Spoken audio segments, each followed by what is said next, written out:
Our guests today include Joe Alley, who's a partner of Arnall, Gold & Gregory down in Atlanta, and he serves as chair of that firm's securities and corporate governance practice.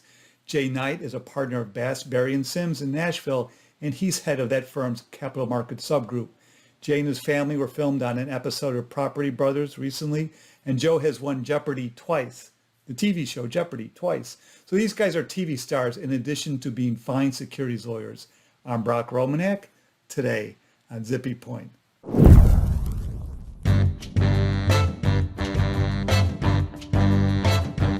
right, Jay and Joe, non-GAAP measures, basics, such a hot topic these days, and one that will probably continue to be hot for as long as I'm having a career here.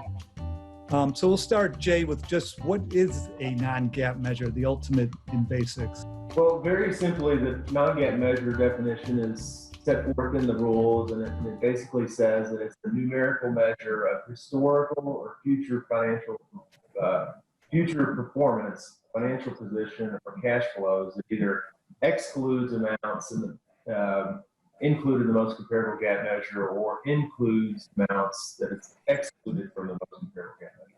One thing to keep in mind with that definition, it seems to trip people up sometimes, is that it also, included in that definition is that it applies to future performance. So it does cover guidance. That's a common area where some people think it's just historical numbers.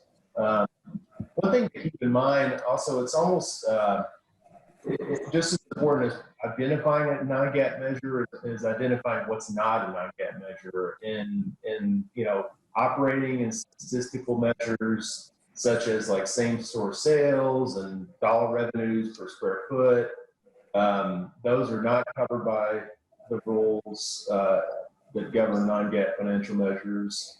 And so ratios are statistical measures that exclusively use GAAP financial measures and/or operating or other measures that are not non-GAAP financial measures.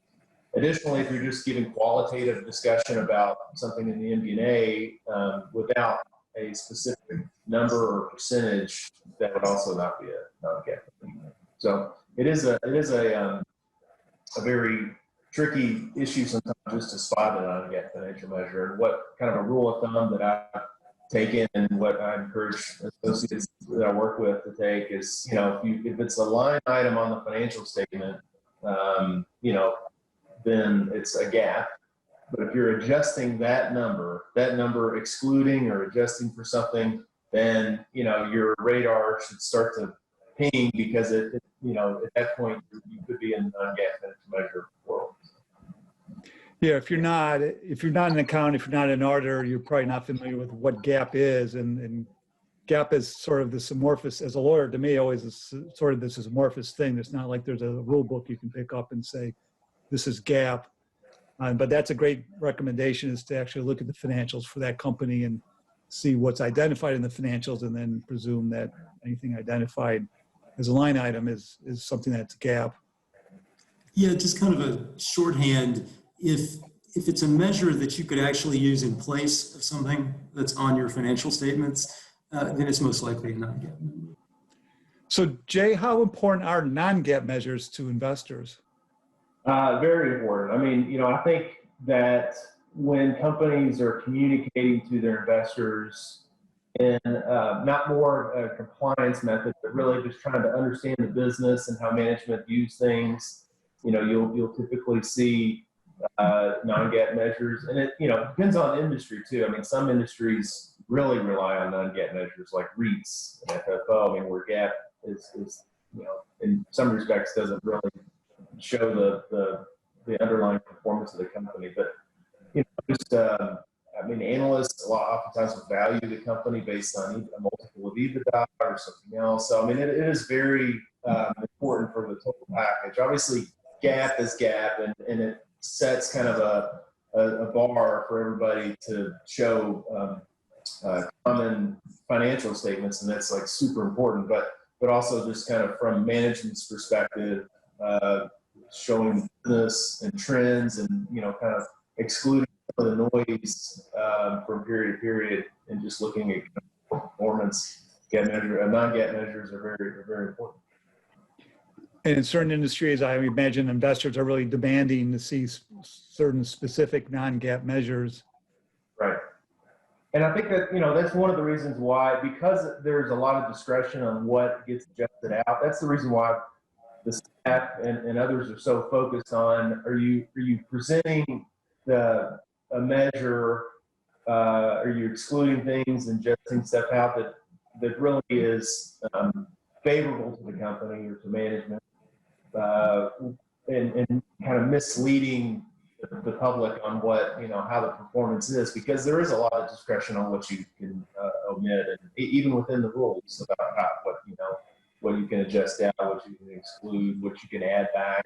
So because of that variability, there is some discretion, and the staff, for understandable reasons, has issued a lot of statements and kind of guidance on this area, CD&Is about prominence and others. So I mean, it is a very focused area that continues to be so.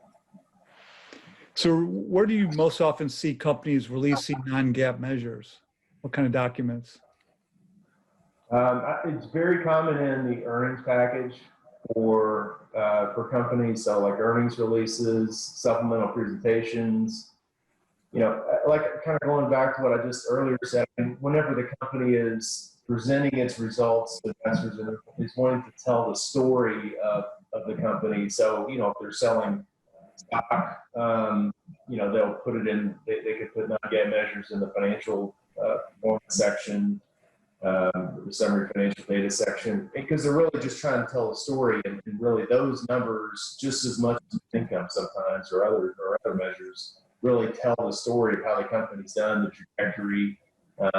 And so same thing for if it's an acquisition and you have a prospectus or a proxy statement where they're trying to get a vote, or, for an acquisition, they're really trying to tell the story of how the company is performing, and so that's how they view it, and that's how evaluations often do. So, you see it more often in kind of the critical documents like that.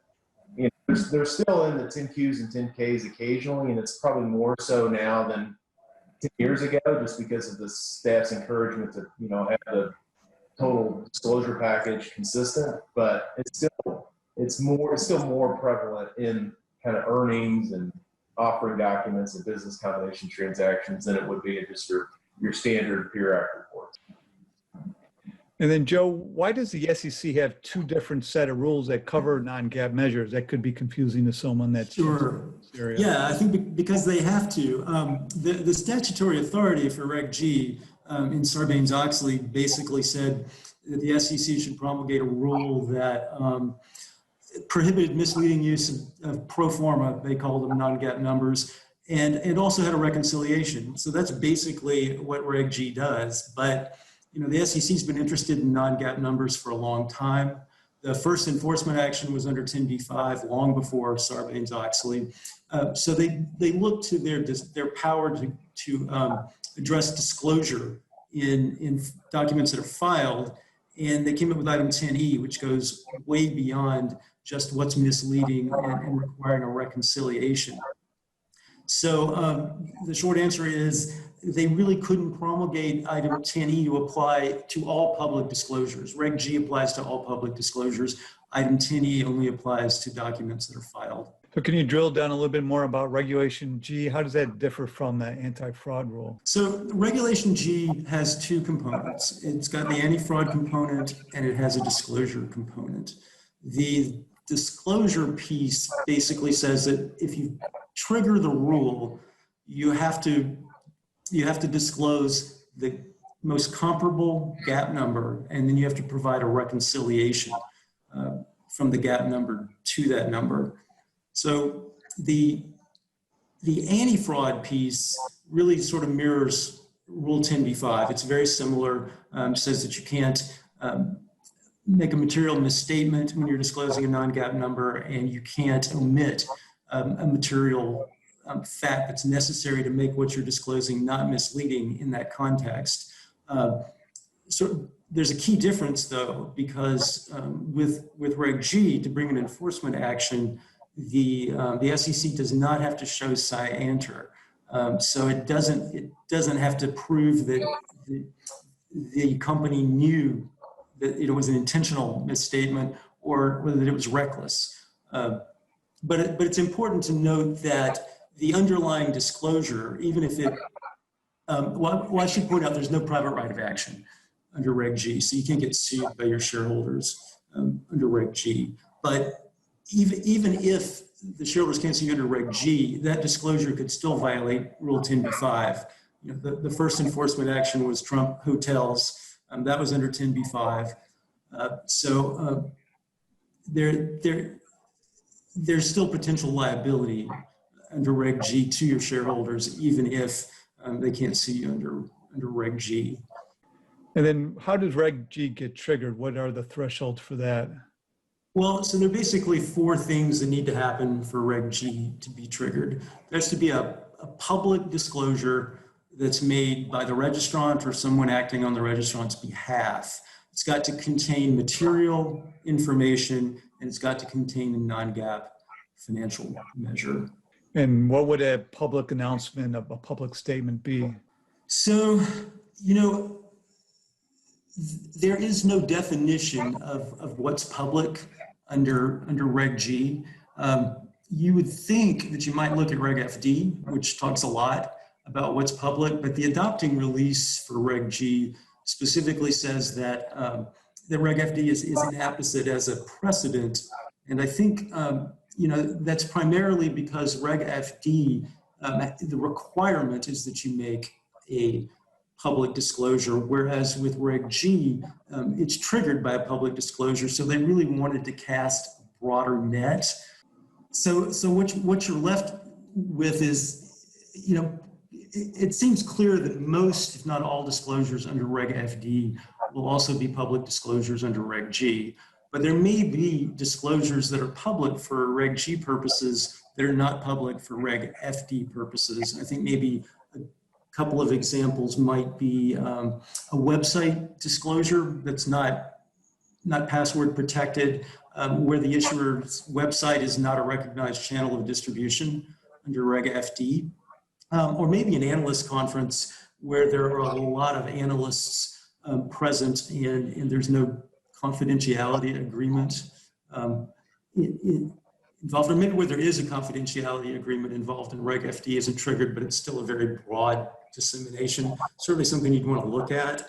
But basically, I think to figure out what's public, you're going to kind of look at the same things you look at to figure out whether or not you've got a public offering. So you'll look at how many people are getting the information, whether the information is being disseminated sort of generally, or whether it's, you know, pursuant to a website that doesn't have a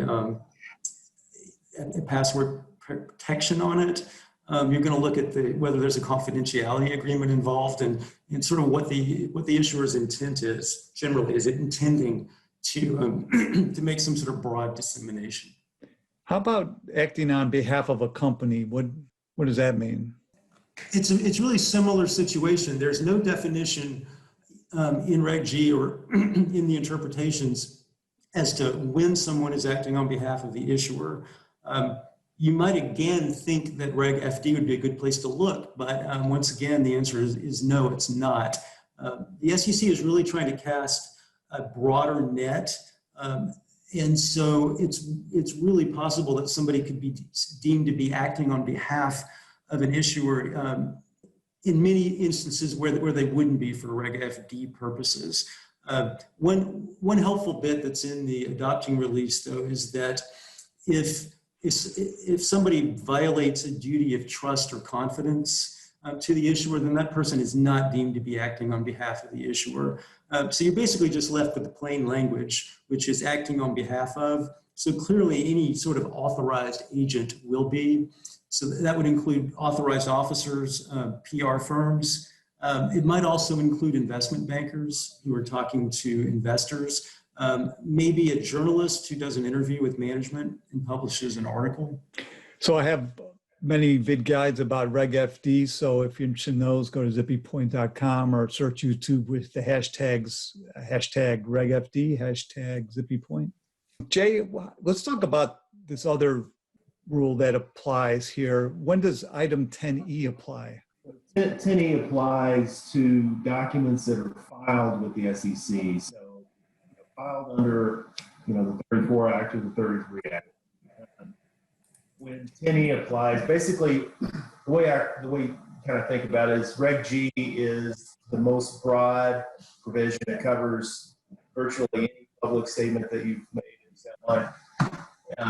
Whereas 10E applies in more limited situations with documents filed with the SEC. So your 10Q, your 10K, certain 8Ks, like an 8.01, or if it specifically covers provisions like, for example, item 202 of 8K will bring in certain provisions of item 10E of SK. So 10E is a little bit more prescriptive than Reg G because of those requirements and the factors that Joe had outlined.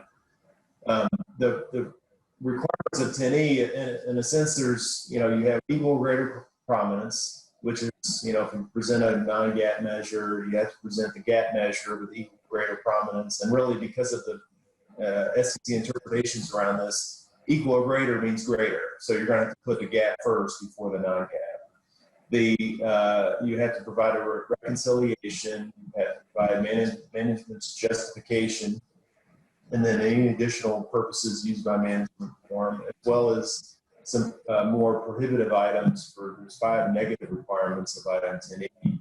Can exclude a cash charge from a liquidity measure, can exclude from a non-GAAP performance measure items that are recurring, infrequent, or unusual, or if likely to recur in a 2-year window, and that provision is often commented on. You can't have non-GAAP measures on the face of or in the footnotes of the financials.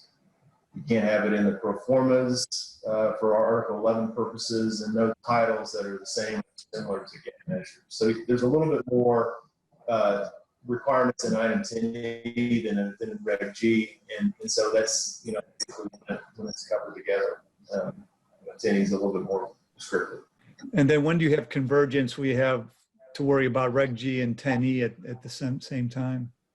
Yeah, well, oftentimes you do, and if you're complying with 10E, you're essentially complying with Reg G just because it's more restrictive. So, Reg G is going to apply, and basically, for all practical purposes, for most public companies, Reg G is always applying. I mean, if they're going to make a statement, Reg G is applying, and you have to think about it from a non-GAAP perspective. From 10E, it's really only applying in SEC filing. So if you have a 10K, you have to, essentially you're applying with 10E, but also Reg G at the same time. So, you just be thinking of through the lens of 10E because of the requirements that are through that. Essentially some of them work together.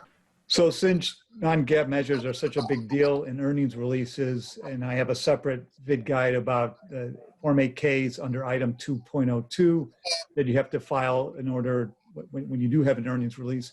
Joe, what do you need to disclose under Reg G and item 10E in those earnings releases and in those item 202 8Ks? Yeah, so item 2.02 requires you to furnish the earnings release, and item 10E technically doesn't apply to documents that are furnished rather than filed. However, there's an instruction to item 10E, to item 2.02 that applies the disclosure requirements of item 10E. It does not apply the absolute prohibitions, but it basically picks up the equal or greater prominence rule, as well as the disclosures regarding usefulness and how management uses it if it's material. So the trick here, though, is to what extent item 10E applies to the press release itself prior to its being attached to the 8K. There's no question that with respect to equal or greater prominence, the staff has made very clear in the CD&Is and its comments, and there's even been an enforcement action, that it expects you to comply with the equal or greater prominence rule when you issue your press release, not when it's attached to the 8K. You can argue that item 2.02 doesn't actually say that, and you could certainly argue that the staff may have actually pushed up against or maybe exceeded its authority here, but their position is really clear. So I think practitioners would be well advised to comply with the equal or greater prominence rule in the press release. You also have to comply with the usefulness disclosure, but that can be placed in the 8K itself, or if it's up to date, you can just cross-reference to the 10K. I mentioned that item 10E's prohibitions don't apply, but I think one thing that's worth noting, the staff has this position that you should not use liquidity per share measures in a document that's either filed or furnished with the commission, and they extend that position to the earnings release as well when it's issued. On earnings releases, I really think this is an area that's kind of low-hanging fruit for the staff to comment on, because I continue to see comments from the staff that are issued, and they are in connection with 10K reviews. They're definitely pulling the earnings releases and seeing if they're matching up with what they're saying in their 10Qs, or if there's any non-GAAP measures in the earnings release that are being used. So I think this is one area where the staff has been issuing so many non-GAAP comments for so long that it's really low-hanging fruit for them to issue a comment on this particular area. And then, over the past year, you've had more plaintiff lawsuits around earnings releases and all that stuff. So I think this is just one area where, companies can really save themselves some time and headache, and perhaps even avoid other comments in connection with the 10K if they have a clean kind of non-GAAP presentation in their earnings package. It's got to be the first thing they look for. They look at the heading to see whether or not the non-GAAP number comes first or the GAAP number isn't there. Yeah, totally agree. So Joe, what about this sort of weird thing if you're perusing a proxy at the end, you come to this section about non-GAAP? What is all that about?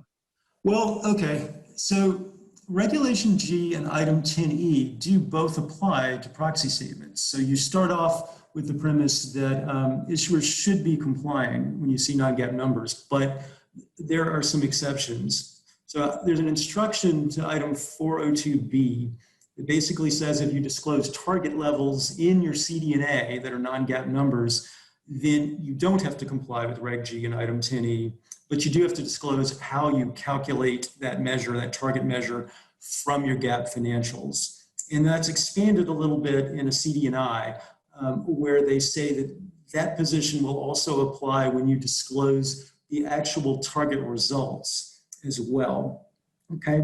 But again, that only applies to target levels and results that are in your CD&A.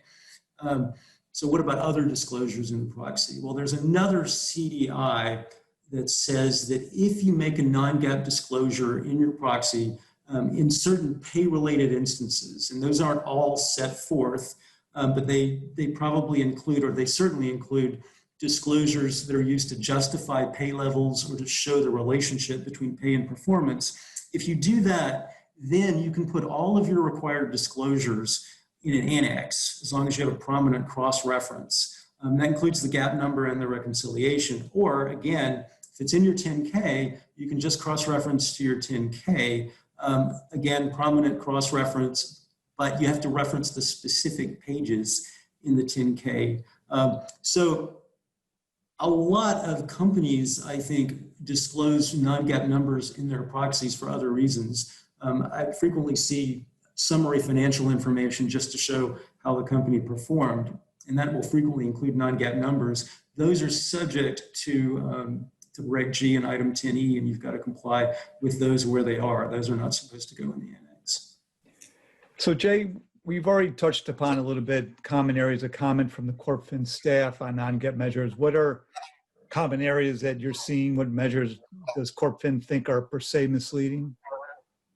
Sure. So yeah, I continue to see lots of comments on non-GAAP measures. I mean, it's probably got to be the top 5 of comments that I've seen on things related to equal prominence in earnings releases is a continuing. I think most companies have tackled the headlines. Now there's kind of just other stuff, and you have to be vigilant about it because or just like disclosure packages evolve and companies' presentations evolve, and so as companies change the presentation of their press release, got to keep it in mind of the non-GAAP compliance as well. So I'd say equal prominence is a very popular one. Individually tailored accounting principles is another one where essentially you're taking, you're adjusting the way the GAAP works. And that's one that, I probably leave the accountants more than the lawyers, but that's certainly one. And usually it's the accountants that are making these comments from the SEC staff. All the lawyers, certainly weigh in as well. But, if the measure is adjusting the way GAAP works, whether or not it's revenue recognition or some other recognition area, and you're kind of changing the underlying piece of GAAP, and then the staff will often object to that. I've also seen statements about per se misleading non-GAAP measures, like related to unique inventory evaluation methodologies, modification of the methodology for calculating the denominator, the non-GAAP earnings per share measure, presentation of revenues on a net basis when GAAP calls for presentation gross basis. I've heard of those. I can't say that I've seen many comments on those, but I know that they're out there, that there's been some discussion from corporate staff on an informal basis about measures that are just per se misleading. Yeah, so I mean, a couple of others, and I think all practitioners ought to look at the CD&Is because there are a list there of things that the staff considers to be potentially per se misleading. But excluding normal recurring cash operating expenses necessary to operate the business, like calculating your measures differently from one period to another and not adequately disclosing it, and excluding recurring charges, but not excluding recurring gains. And going back to the Trump hotels enforcement action, but that's what that was about. Yeah, that's a good point, Joe. I think the recurring aspect is one that is fairly common that I've seen in the comment letters where, a company calls it, if you identify it as it's non-recurring or unusual, I mean, if you're using the magic language, you need to be more locked in and vetted on whether or not that's actually true. And, it's easy for the staff to go back and look at your prior filings and see if it's here in the past 2 years, or if it's something that's going to continue on for the next 2 years. So you're exactly right. Well, we've really covered the waterfront on the basics. Thanks so much. I'd say we even got beyond the basics a little bit. Yeah. It was awesome. Thanks, guys. Thank you. Thank you.